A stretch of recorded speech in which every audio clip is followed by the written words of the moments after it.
Israel colluded with Great Britain and France to try to overthrow the head of state of Egypt, Gamal Abdel Nasser.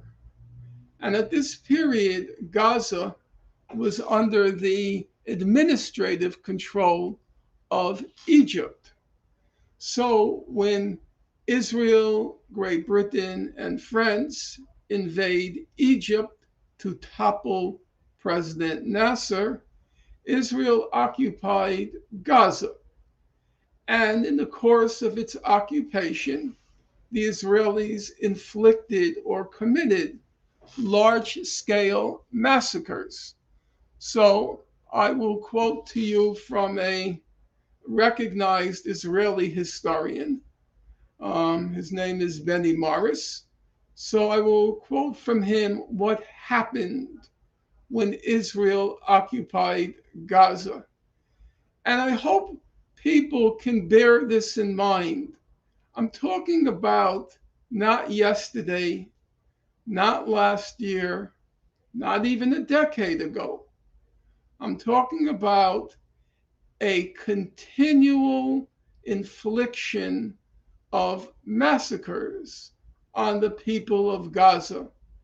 So I'm now looking at 1956, and I'm quoting the historian. On November 3rd, the day Khan Yunis was conquered. For those of you who are following the news, right now Israel is leveling, pulverizing Khan Yunis, but it's not the first time Israel was in Khan Yunis. On November 3rd, 1956, the day Khan Yunis was conquered, IDF, Israeli troops, shot dead hundreds of Palestinian refugees and local inhabitants in the town. That was Khan Yunis. Israel shot dead hundreds of Palestinian refugees and local inhabitants. Now, we also hear in recent days about Rafah. What happened in Rafah in 1956? In Rafah, I'm quoting the historian, which fell to the Israelis on November 1st and 2nd, Israeli troops killed between 48 and 100 refugees and several local residents. All told, during this first occupation of Gaza, the United Nations estimated that Israeli troops killed between 447 and 550 Arab civilians in the first 3 weeks of the occupation of the Gaza Strip.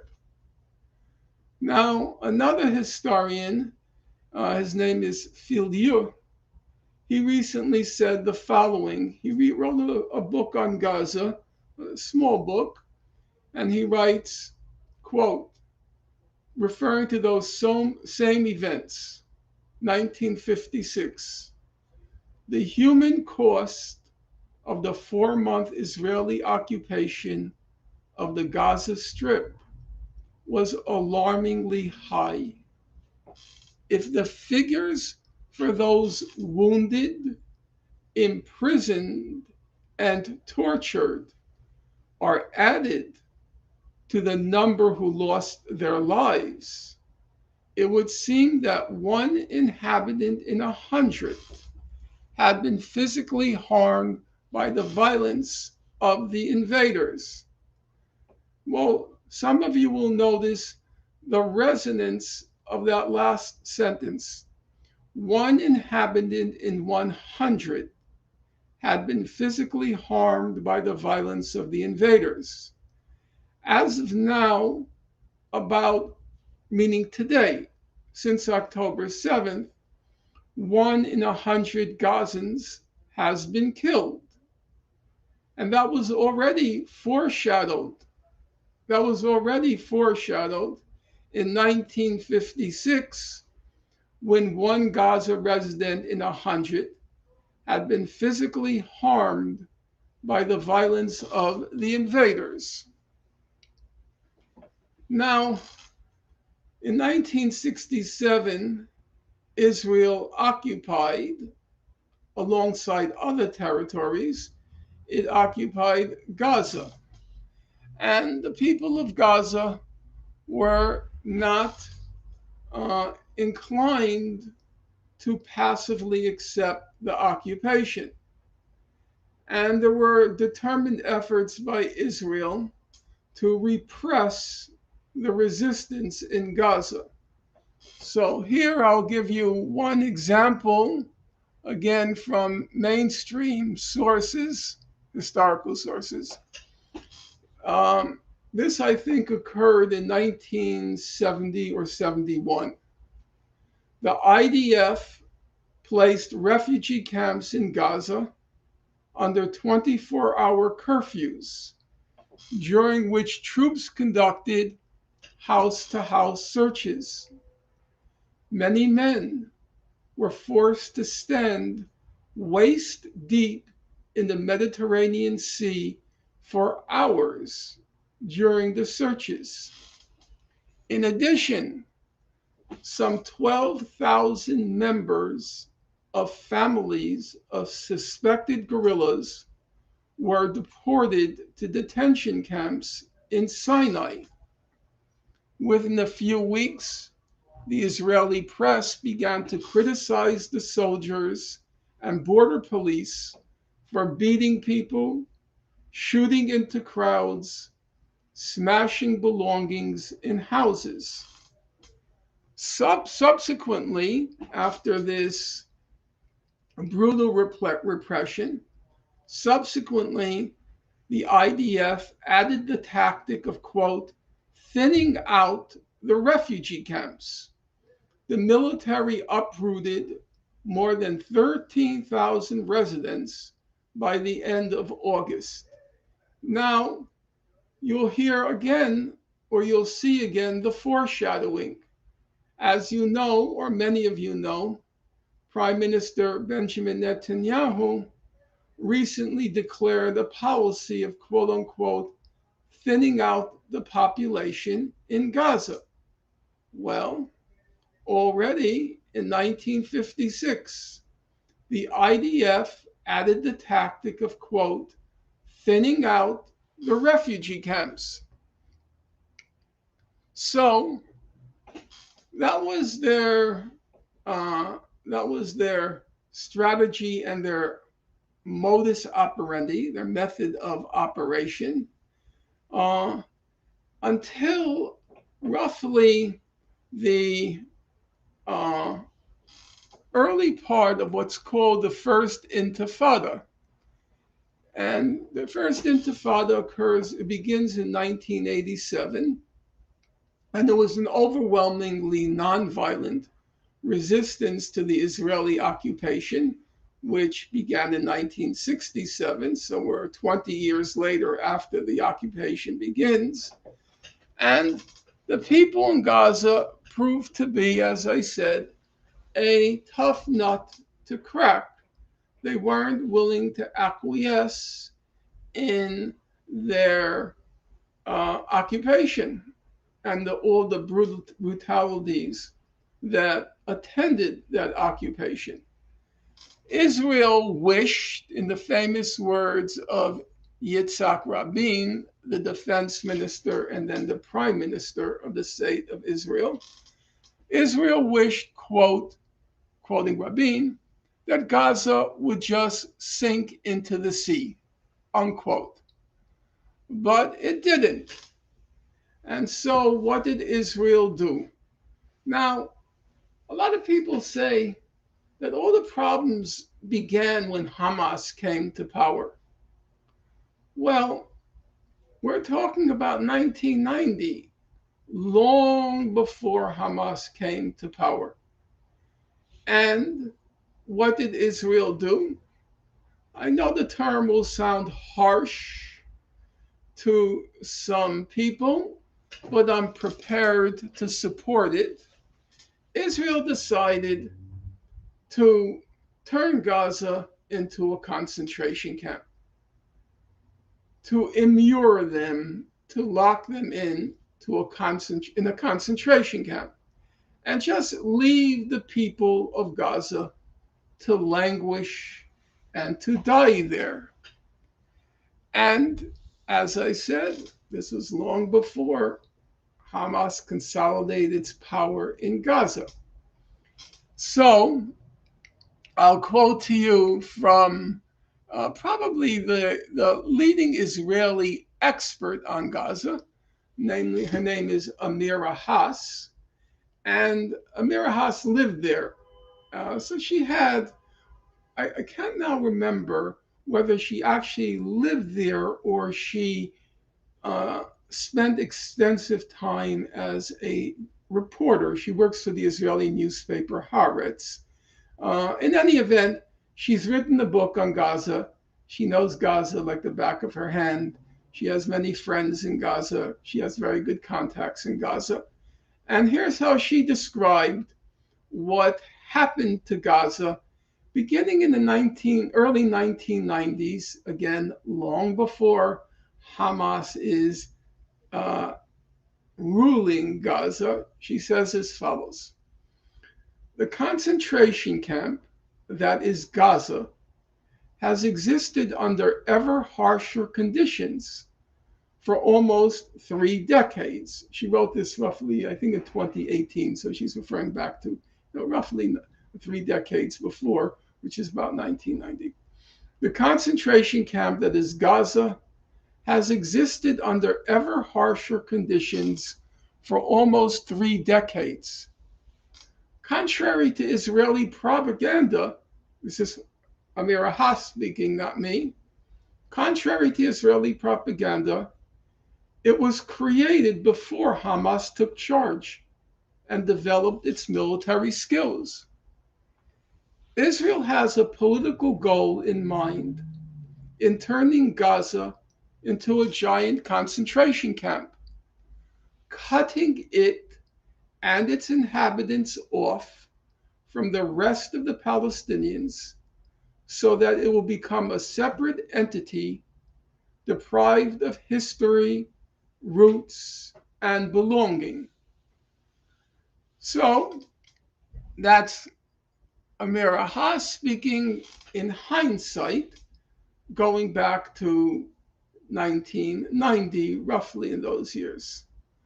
About 10 years later, a little more than 10 years later, one of Israel's senior sociologists, his name was Baruch Kimmerling, he's since passed from the scene, he had this to say about Gaza. This is early 2000s. Gaza has become the largest concentration camp ever to exist. To repeat to the point of tedium, but the point needs to be brought home. This is before Hamas.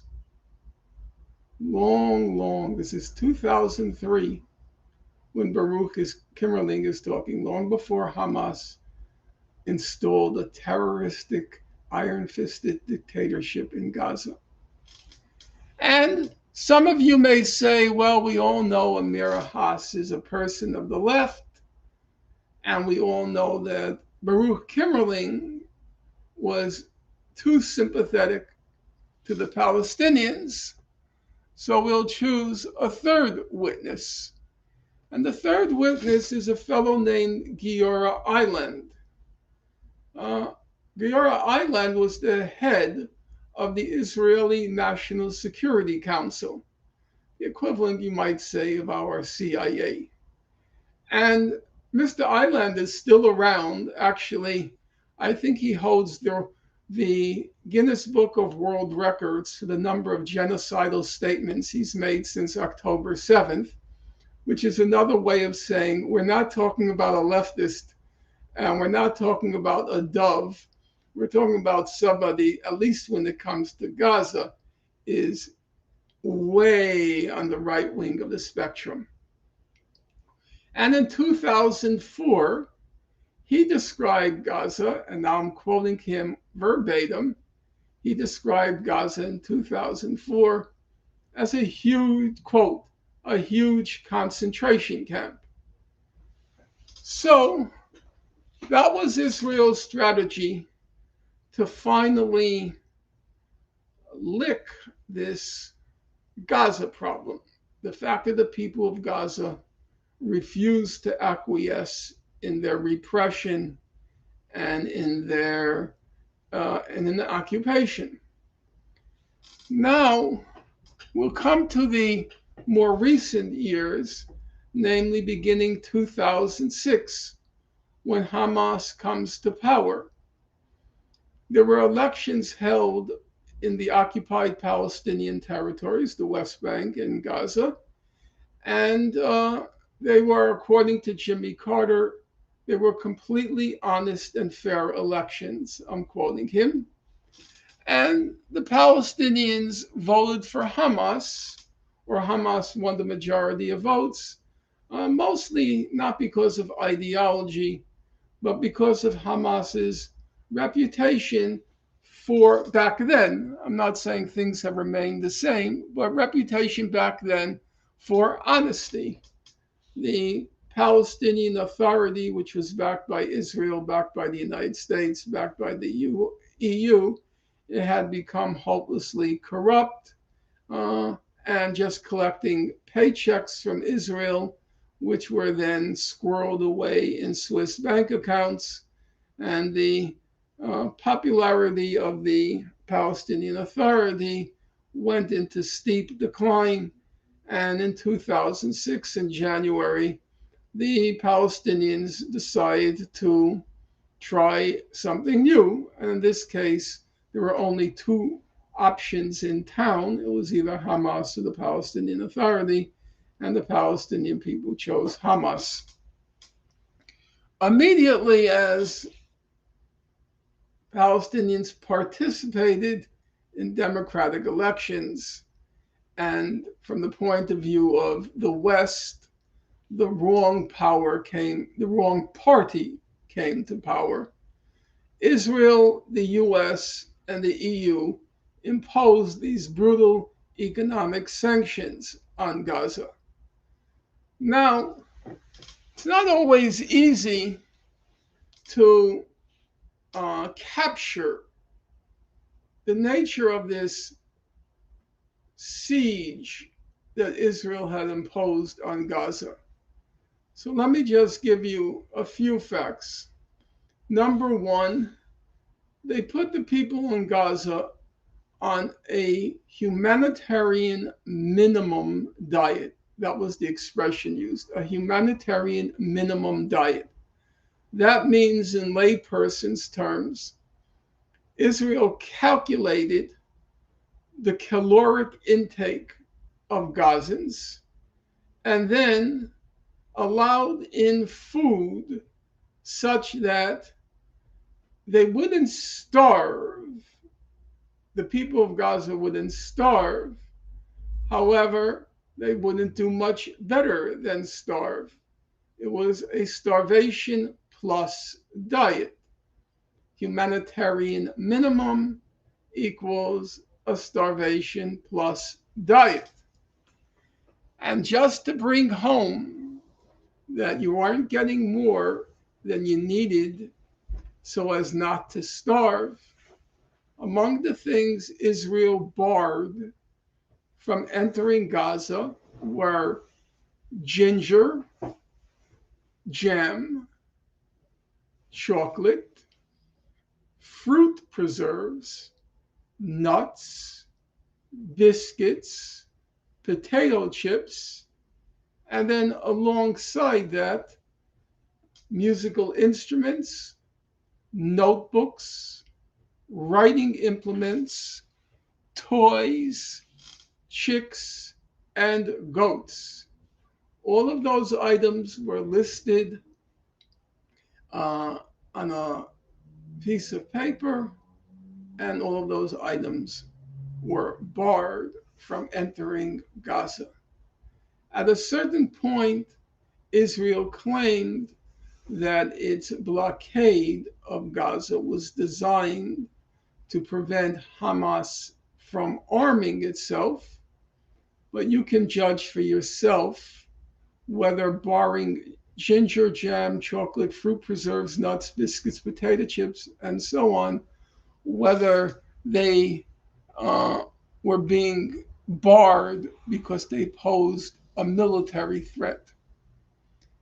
The economy of Gaza, once this blockade was imposed, the economy of Gaza was destroyed.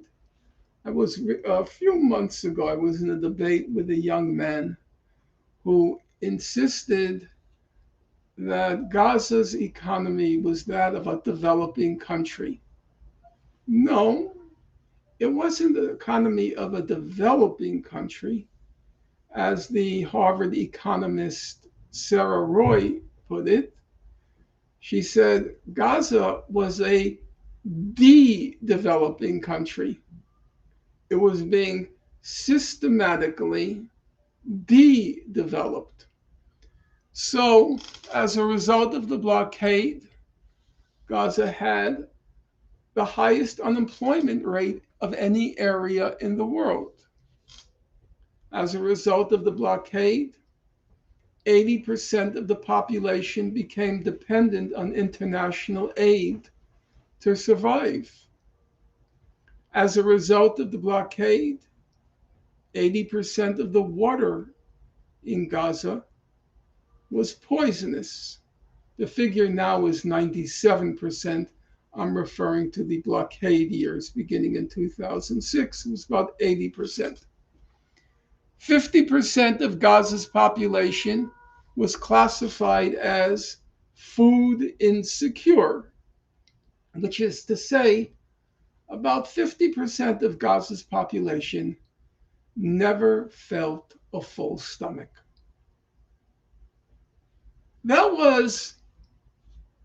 That's the economic scene.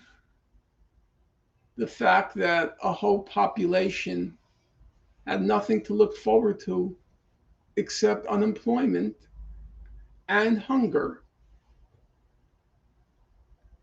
But that's only part of the picture, because periodically, beyond the blockade, leave aside the blockade, periodically Israel would enter Gaza and mow the lawn. That was the expression Israel coined, mowing the lawn in Gaza. I've actually, I cannot think of a context where such an expression was coined. I mean, in terms of its sheer moral depravity. Bear in mind as I continue that half the blades of grass, half the blades of grass in the Gaza lawn comprise children. So mowing the lawn in Gaza means taking a mower over the skulls of children. What was mowing the lawn? What did it look like? It was these high-tech massacres against Gaza, targeting its civilian population and its infrastructure. Many people say, well, what's happening now in Gaza is because of the outrage, the fury, the anger over what happened on October 7th. That's not true. You could say quantitatively, it's worse, for sure. I would never dispute it. My credo in life is never quarrel with facts. Quantitatively, what's happened to Gaza since October 7th has been worse. But is it new? Is it unprecedented? Can it be traced back to Hamas atrocities on October 7th? Let me quote to you, not historians, not journalists, left-wing journalists, not humanitarian organizations, not human rights groups. Let me just quote to you what Israeli soldiers had to say after one of these mowings of the lawn. This was the one in 2014 called Operation Protective Edge. And after Protective Edge, a group in Israel decided to interview the soldiers, ask them, what did you do in Gaza? What was it like in Gaza? So let me tell you what the soldiers had to say, as it were, straight from the horse's mouth. Soldier, when we left after the operation, it was just a barren stretch of desert. We spoke about it a lot amongst ourselves, the guys from the company, how crazy the amount of damage we did there was. And then the soldier quotes another soldier. Listen, man, it's crazy what went on in there. Listen, man, we really messed them up. Fuck, check it out. There's nothing at all left. It's nothing but desert now. That's crazy. You know, when you hear there's nothing left in northern Gaza, it's just a desert now. That's not the first time it's happened. It's not the first time Gaza was flattened. Gaza was leveled. Gaza was pulverized. Soldier, I remember that the level of destruction looked insane to me. Soldier, we entered Gaza with an insane amount of firepower. You know how we read nowadays Israel is using an insane amount of firepower in Gaza, unprecedented even during the Allied bombing of Dresden during World War II? Well, that's not so new. We entered Gaza 2014 with an insane amount of firepower. Soldier, it all looked like a science fiction movie. Serious levels of destruction everywhere. Everything was really in ruins and nonstop fire all the time. Soldier, before the entrance on foot to the Gaza Strip, a crazy amount of artillery fire was fired at the entire area. Before a tank makes any movement, it fires every time. Those guys were trigger happy, totally crazy. Soldier, the explosion's effects cause major amounts of damage, but that doesn't interest anyone. Use it, use it. Explosives can't be taken back, the platoon commander says. I don't want to leave explosives with me. Soldier, our view was of the center of the strip. Let's say it was a real fireworks display. From a distance, it looked pretty cool. If you look through a night vision scope, you saw crazy wreckage. It was a real trip. Soldier, you're shooting at anything that moves and also at what isn't moving. Crazy amounts. It also becomes a bit like a computer game. Totally cool and real. Notice, these are not leftist soldiers. These are not peacenik soldiers. They don't express any remorse whatsoever. They're just describing what happened. Totally cool and real. It was total destruction in there. The photos online are child's play compared to what we saw there in reality. I never saw anything like it. Well, I can go on at some length, but I'm going to leave it there. Uh, those of you who are curious, um, you can just check the publication online called Breaking the Silence and look at the publication for Operation Protective Edge. And that will give you 200 pages of soldier testimonies, of which I've sampled them in my remarks this afternoon. In the course of these various Israeli operations, these mowings of the lawn, there are so many that, try as I may, can never commit them to memory. But all told, thousands of civilians were killed, including hundreds of children, and tens of thousands of homes were destroyed. And after each major mowing of the lawn, an international commission was established, uh, and the commissions found uniformly that Israel probably committed massive war crimes and crimes against humanity. I'll just quote to you probably the most exhaustive report came after Operation Cast Lead in 2008-9. And now I'm quoting you from the international investigation that was conducted. It was called the Goldstone Report. And it found that the Israeli assault on Gaza constituted, quote, a deliberately disproportionate attack designed to punish, humiliate, and terrorize a civilian population. That's 2008-9. It's already about 15 years ago.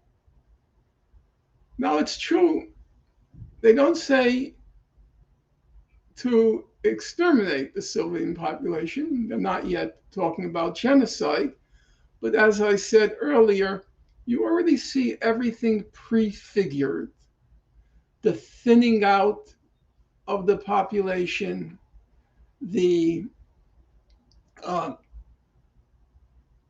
that's my mind slips, but I pointed to the 1% of the population that had been subject to physical violence, and here again, 15 years ago, Operation Protective Edge, a deliberately disproportionate attack designed to punish, humiliate, and terrorize a civilian population.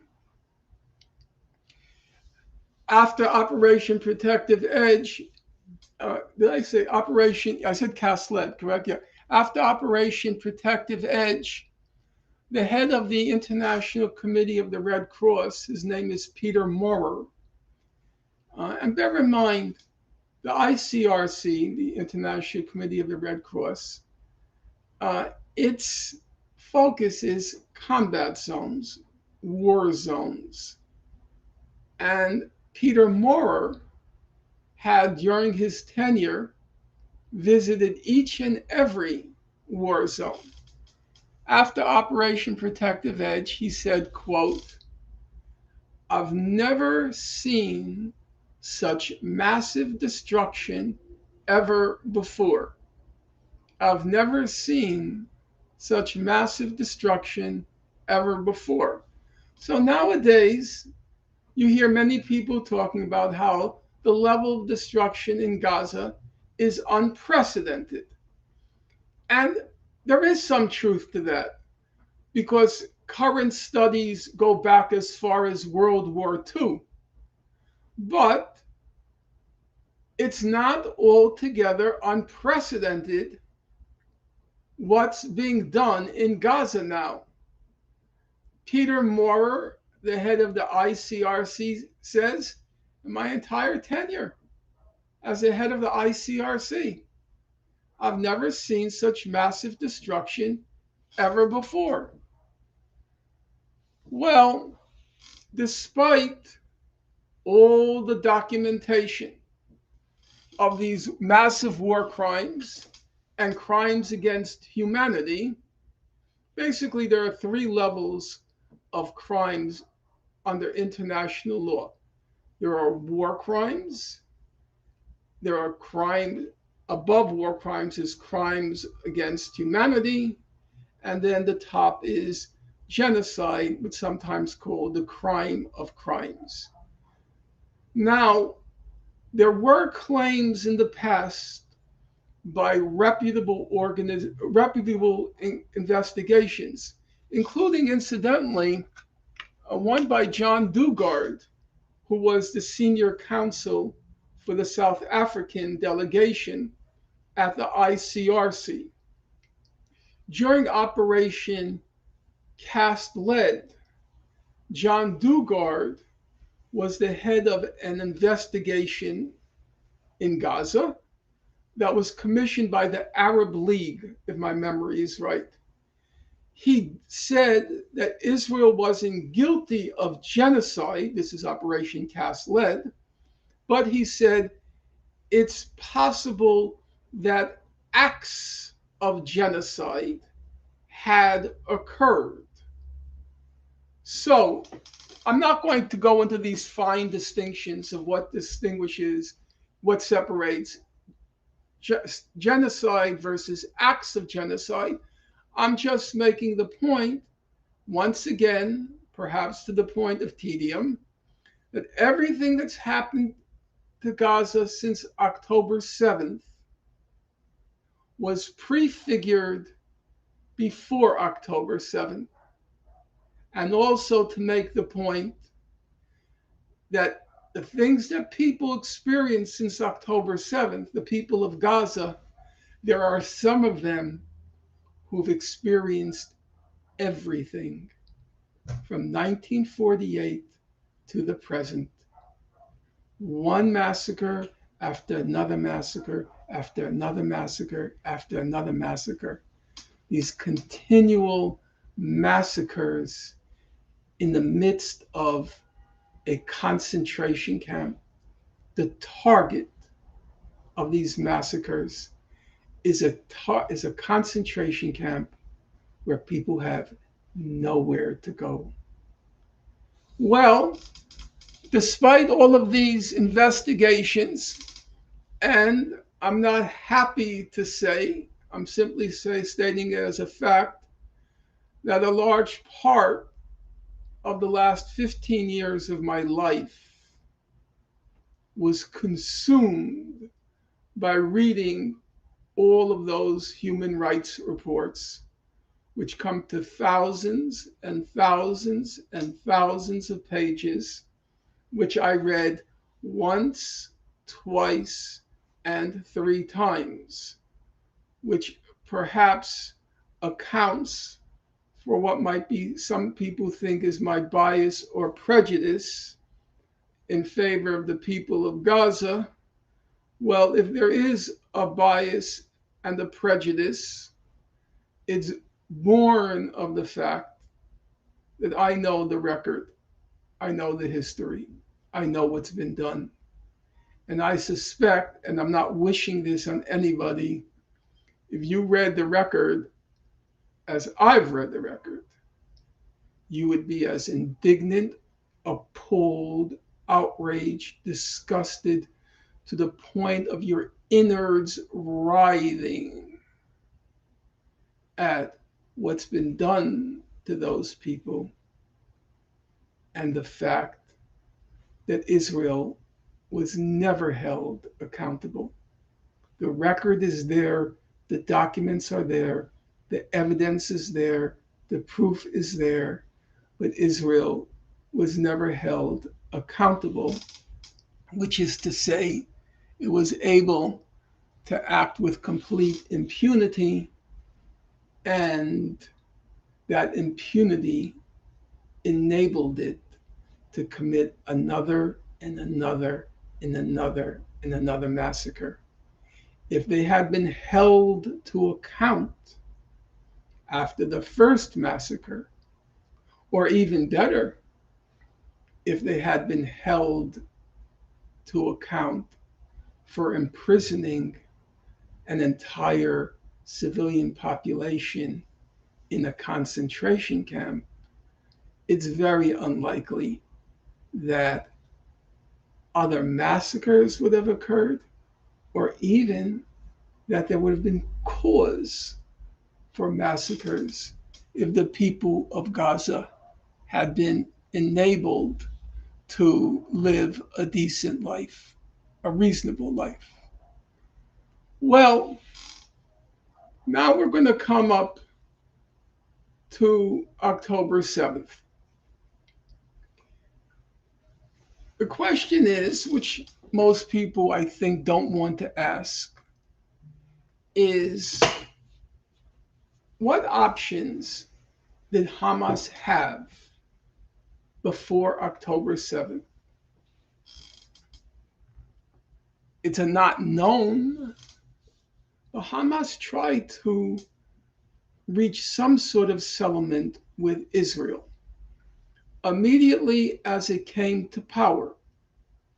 Immediately as it came to power in 2006, Alvaro de Soto, he was the UN Special Coordinator for the Middle East peace process. He wrote, and now I'm quoting him, he said, Hamas was evolving and could evolve still more, which is to say, it was putting its charter behind it and moving towards the international terms for settling the conflict. Hamas was evolving and could evolve still more.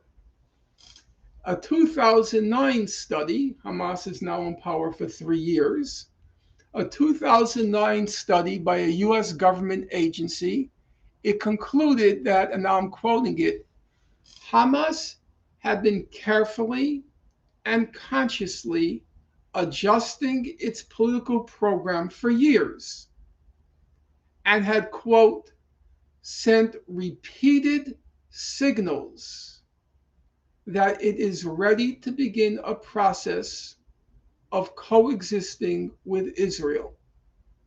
I would like to reread that. You'll forgive me, because this is a US government agency study.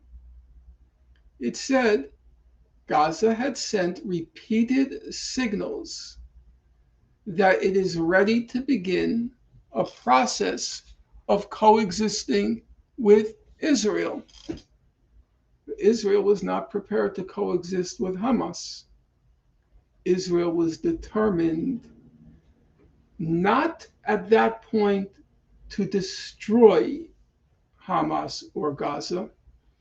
It was determined at that point to confine Gaza in the concentration camp, leave the people there to languish and die, and periodically, when, as the expression has it, the natives got restless, they come in with the mowers to mow the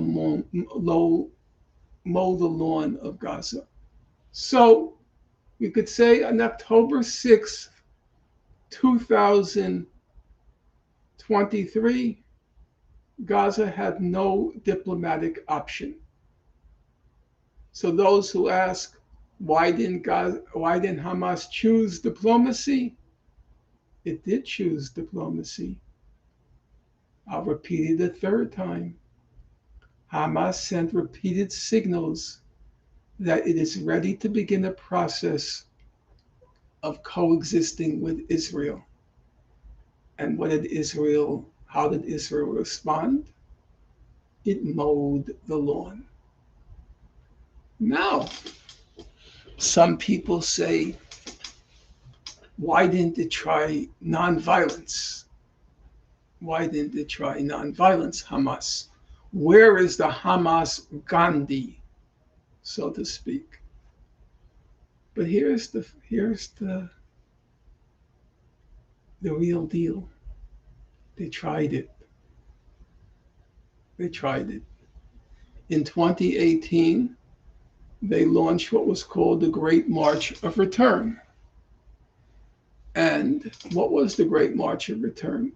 Well, the South African application to the ICJ, using very reliable sources, it describes the Great March of Return, March 30th, 2018, it began, as, quote, a large scale peaceful protest along the separation fence between Gaza and Israel that called for an end to the blockade and the return of Palestinian refugees to their homes and villages in Israel. How did Israel respond to nonviolent civil resistance, or as the South African application put it, a large scale peaceful protest? Israel killed 214 Palestinians, including 46 children. The next figure even surprised me. I had followed events very closely, but I was surprised. 36,000 Palestinians in Gaza, including 9,000 children, were injured, including 5,000 Gazans who were shot in the lower limbs, many while standing unarmed hundreds of meters away from the Israeli snipers. Now, if you're not a doctor, and I have sitting in my room, I think 3 doctors to be, you might not, Palestinian doctors to be, you might not grasp immediately what's the significance of that. The Israeli snipers, Israel's best sharpshooters, were lined up along the perimeter of Gaza, and they took aim at the kneecap and below in order to inflict permanent life injuries on these people. It was a systematic, methodical targeting, very calmly, because the people who were targeted were leaning against trees, just standing around, watching the demonstrations but not participating. They were like 300 meters away, just watching. And they were targeted at their kneecap or below. So they would, for life, be in a wheelchair, paralyzed, or on crutches. 156 of them had to have at least one limb amputated, and over 1,200 required specialized limb reconstruction treatment. Again, nowadays you read 10, according to Save the Children, 10 children each day in Gaza have one or two limbs amputated, incidentally, without anesthetics. 10 children a day. So obviously, the numbers are much higher now. But is it new? No. During the nonviolent March of Return, Great March of Return,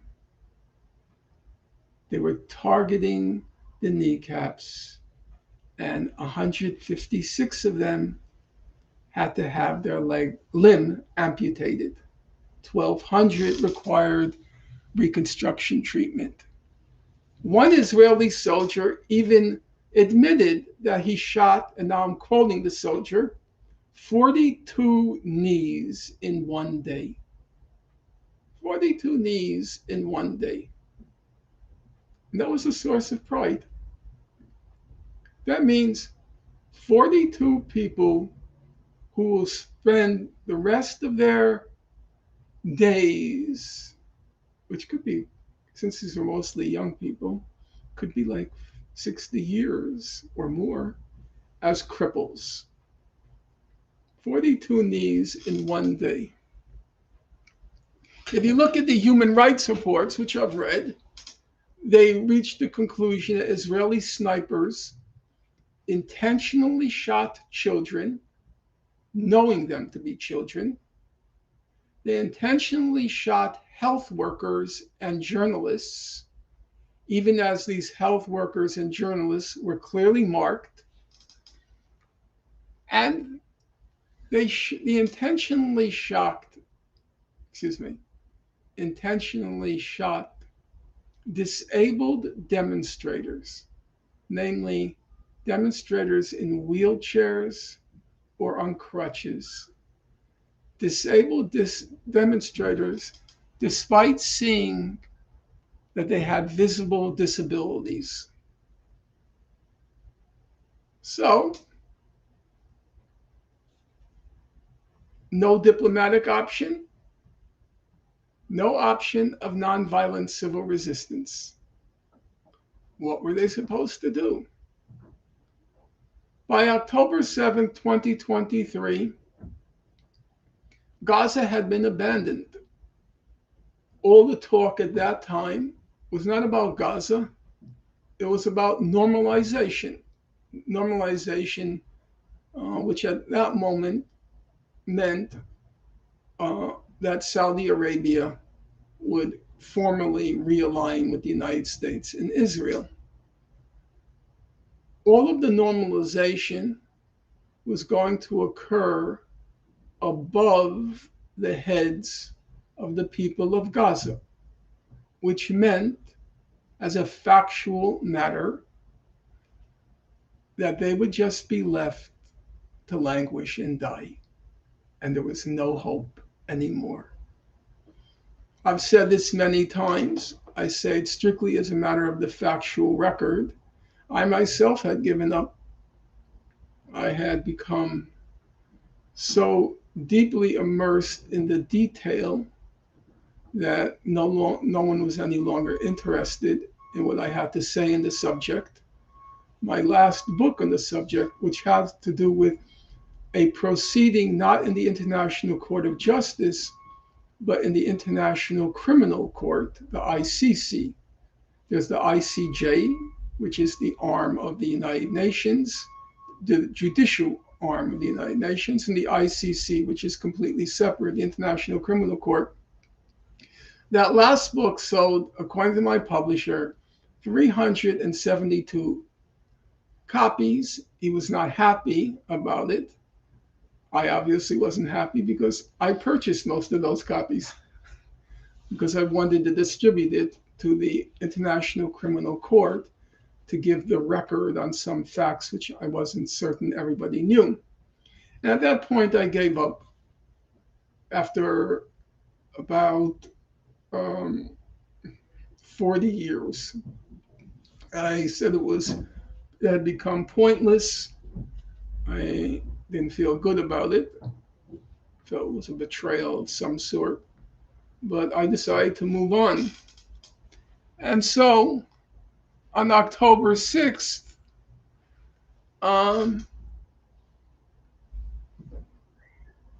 the young people of Gaza, most of the militants who crashed through the gates of Gaza, they were probably around their 20s.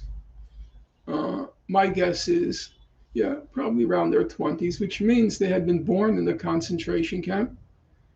They had no past, they had no present, they had no future, they had no jobs, no prospects of a family. All they had to look forward to was get up in the morning and pace the perimeter of Gaza, those 27 miles by 5 miles. That was it. And then, faced with that future, they were recruited by Hamas. I don't know any of the details, and I'm actually not particularly interested in the details. My guess is on October 6th that night, those young men probably didn't tell their parents or their family what's going to happen the next day, but they knew they were going to die. It was basically a suicide mission. And they hugged and kissed their family goodbye, and they took the leap on October 7th. The leap, a shortcut leap to eternity. Well, what happened on October 7th? My opinion is we're no wiser now than 3 months ago on what exactly transpired on that day. I've read all the accounts. There are clearer accounts on how the Israel reacted, even though that too is filled with a lot of propaganda. But exactly what happened when the Hamas militants burst the gates of Gaza, I don't think we know much more than we did 3 months ago. Was it an act of retribution? Was it an act of vengeance? Was it designed to create an international crisis? Was it a commando raid to take hostages in order to free Palestinian prisoners in Israel? Was it all of these things or none of them? I don't know. I would say it's almost certain that Hamas committed atrocities. The scale of the atrocities and the nature of these atrocities remain unclear, although it's almost certain that the beheadings of babies didn't occur, and the evidence is lacking, in my opinion, that mass systematic rapes occurred. So those two possibilities, those two claims I will set aside. But I don't think it's tenable to claim that Hamas didn't commit atrocities. Hamas released about 2 or 3 days ago a statement on what happened October 7th. It contained many items, that statement, some of which I found of interest. However, its description of October 7th, I would say, was in significant part unconvincing. I'm not afraid to say it because, as I said, I never quarrel with facts and I'm not afraid of truth. So I'm going to say I found parts of it unconvincing because Hamas said, as a Muslim religious organization, so on, so on, so on, it would never target civilians, but that's just not true. During the Second Intifada, beginning in September 2000, they did blow up buses. Suicide bombers blew up buses. So what they were saying was untrue. However, I have to repeat, the scale and the nature of the atrocities remain unclear. We don't know the extent to which the Israeli army bore responsibility for parts of what occurred.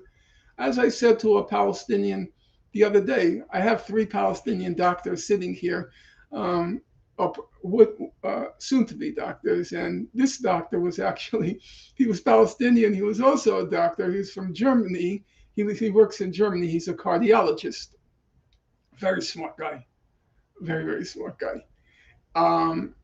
And we talked about the numbers because the numbers are 800 civilians were killed. And I said, even if you grant that the Israeli army killed 400 with its helicopters and so on, as everybody knows already, it still leaves 400. We have to be honest about that. And as I said, I'm not afraid of that, of saying that.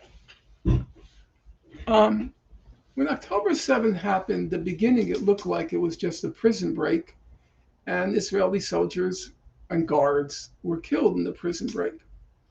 But then it became clear, no, something rather larger happened.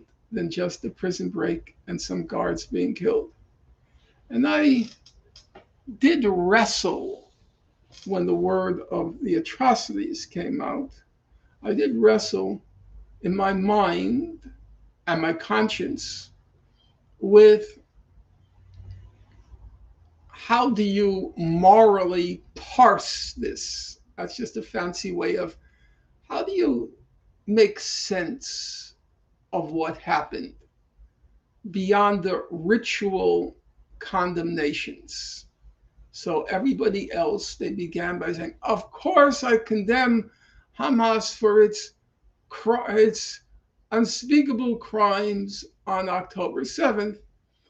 And that ritual initiation was required if you wanted to be part of the conversation. You could say that history didn't begin October 7th, and what about what Israel did here, and what about Israel did there? But you had to condemn Hamas for those unspeakable crimes on October 7th. And I was not ready to do that. Why? I think I've already explained it. Because I knew down to the finest detail what was done to the people of Gaza before October 7th. And there was something in me that that rebelled at the idea of condemning these people for whatever happened. And so I thought and thought, what's the right analogy? What's the right precedent? How do we locate October 7th within the trajectory of history? And finally, I thought about in our own history, when I say our, I mean American, I thought about the slave revolts. Because in many ways, what happened in Gaza on October 7th and then Israel struck me as a slave revolt. And so I began to read about this fellow named Nat Turner. For non-Americans listening, which I assume is going to be the larger part of the audience, Nat, I just realized the time. It's 12:40. It's 12:40, not 10 minutes. I only have 10 minutes.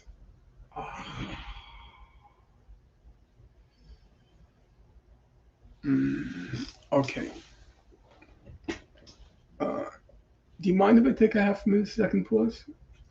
Okay, this is what we're going to do. I would like you, give me 1/2 second. Here, contact this person and say I need till 1:20. Okay, so who was Nat Turner? He led the largest slave revolt in American history. He was, and I think this will resonate for some of the listeners, like the people of Hamas, he was a religious fanatic. He also happened to be a brilliant fellow. By all accounts, by white people and black people, he had prodigious mental gifts. And then it was this chasm, this gulf, separating his human potential from the prospect that he would live all his living days as a slave. It was that prospect that drove him, some can say, some said, mad. So one historian wrote about Nat Turner, rage burned in him, fed by the prodigious chasm between what he was and what he aspired to be, in this, the only life he had, the life of a slave. And so he organized a slave rebellion and he called on the rebels to kill all the white people who crossed their paths. And it was a very ugly scene. Disembowelings, a lot of babies were beheaded, skulls smashed, bodies hacked to pieces. 60 people in total were killed, and nobody really knows, just like in the case of October 7th, nobody really knows what were Nat Turner's aims, what were his goals in this rebellion. One historian said of him, Nat Turner's strike for liberty was the outburst of feelings of an insane man made insane by slavery. Well, that doesn't sound like a bad description of the people of Gaza. If we can just replace the words, it was a strike for liberty, the outburst of feelings of an insane man, a man made insane by slavery. The only amendment I would make is the young men of Gaza were made insane by having been born into a concentration camp and having no prospect in life except to languish and die in it. Well, as you can imagine, the white people went crazy. They went on a revenge spree against what they called these fiends, meaning Nat Turner and his crew, these fiends in human form.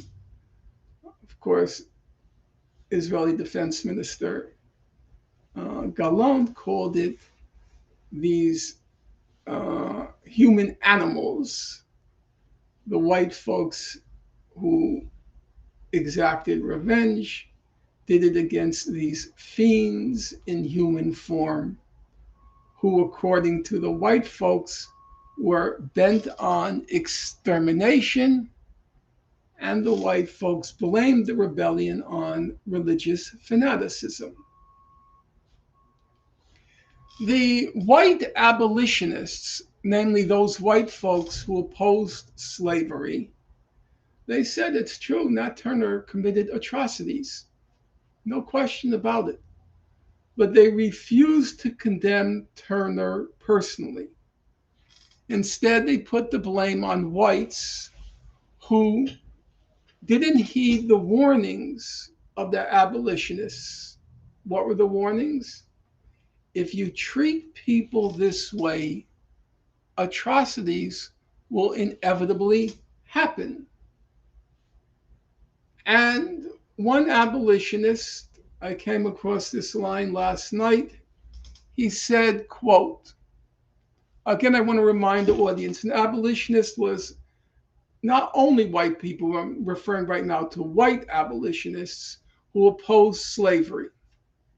But even as they recognized that Nat Turner committed atrocities, they did not, they condemned the atrocities, but they did not condemn Nat Turner. And one of the abolitionists wrote in his private correspondence, he wrote, quote, I do not justify the slaves in their rebellion, but I do not condemn them. I do not justify them, but I do not condemn them. And that's my opinion of October 7th. There were atrocities committed. In significant part, they were probably committed by Hamas. I will not attempt to justify atrocities. But like William Lloyd Garrison, I will not condemn them. Garrison then said, I'm a Quaker. I oppose violence. I'm a Quaker. I oppose violence. He then went on to say, of all men living, however, our slaves have the best reason to assert their rights by violent measures, inasmuch as they are more oppressed than others. And I agree with that. I don't support the violence. However, if violence, if people are going to resort to violence, the people of Gaza have the best reason to assert their rights by the use of violence. Now, here's the oddity. Nat Turner committed unspeakable atrocities. There's no question about that. It wasn't rumors or propaganda about beheadings of babies. It was true. They smashed skulls. They disemboweled. Now, here's the oddity. Oh, I put it back. Allow me just to get it.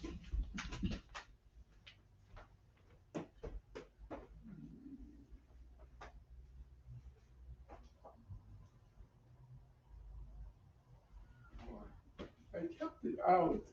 Did I leave it there? Yeah, there's the book. So I thought it'd be sitting there. That's right. Here's the oddity. I'm holding up a book. Nat Turner,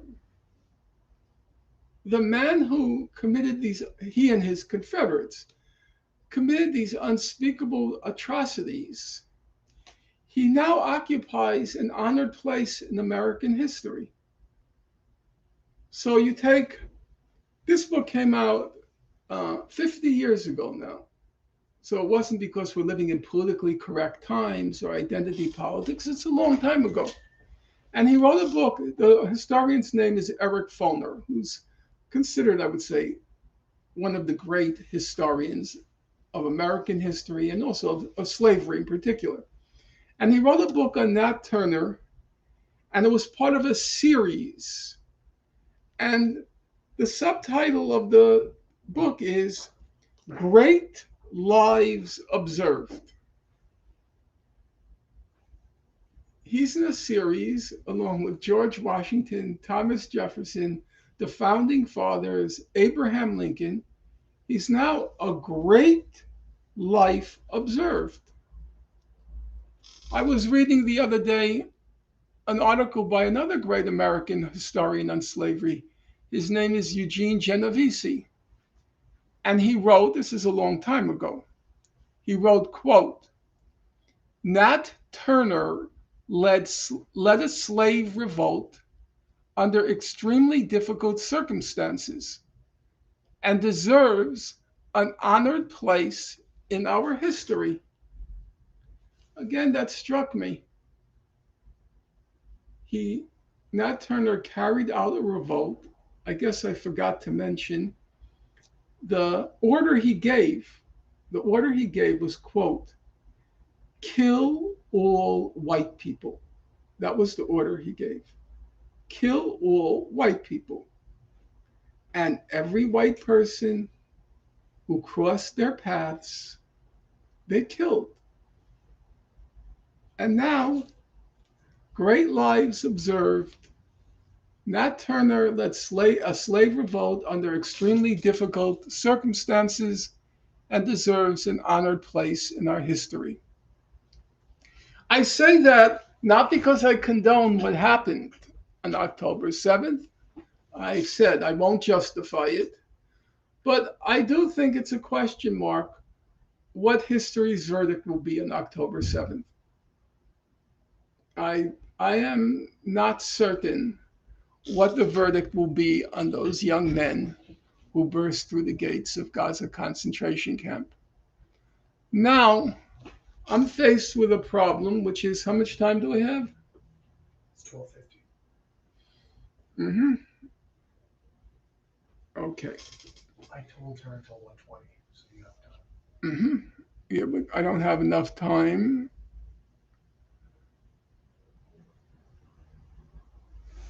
Okay.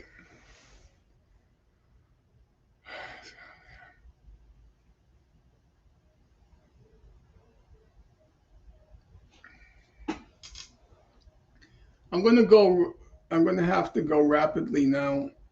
I guess we have two choices. One choice is for me to go rapidly, and the other choice is for you guys to come back later and we do it at night. What do you feel? I have no. I could do it on my own. I don't even need you guys to come back if you would just over the phone set it up for me. I can come back and set it up for you, or we can do it quickly now. I mean, it doesn't matter to me. Do you have a preference? I don't know. What do you guys think? I see I'm only 2/3 done.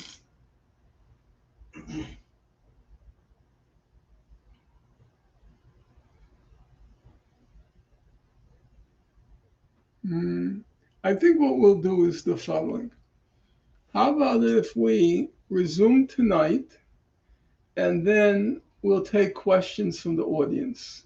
Okay. Because it'll take me another hour and then we could take questions from the audience. Sounds good. What time? Okay. So let's call it, we'll announce on Twitter, let's call it 7 p.m. Okay. Okay? All right. So we'll stop here and um, then I have to go through about 1/3 more and then we'll take questions. Okay. Okay? Yeah. All right. Close out. You want us to close out of it? Yes, please.